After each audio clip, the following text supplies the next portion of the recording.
तुम अकेले काम कर रहे हो? कुछ दिनों के लिए दुकान बंद थी तो मुलाजिम चला गया है। ये वही इंश्योरेंस है जो तुम चाहते थे? हाँ, तुम जाकर रिपोर्ट करो, वो आदमी खुद इसका अजाला करे। मैं उसका एक पैसा भी अपनी दुकान के लिए नहीं लूंगा। मसला यहाँ पैसों का नहीं है, ये हमें कस्टडी दिलवाने में मदद करेगा। चीख पुकार की वजह से बहुत डर गई थी, इसलिए खुद को अलमारी में बंद कर लिया। अब्बास साहब, तुम्हें यकीन है कोई तुम्हारा पीछा तो नहीं कर रहा था?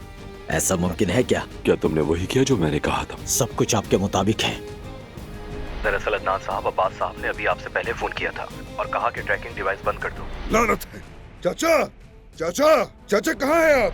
उन्होंने मेरी आंखों के सामने गाड़ी भगाई और चले गए। आखिर वो तुमसे क्यों भागेगा अदनान? जमरुद को जिसने गाड़ी मारी थी वो वही थे। क्या तुम मेरे बेटे अब्बास के लिए जाल बिछा रही हो कोई? कहाँ हैं आप अब्बास चाचा? आखिर कहाँ हैं आप? ये तुम्हारे बाबा और मेरी खास जगह थी। चाचा, बाहर आ जाइए, मुझे मालूम है आप यहाँ पर हैं।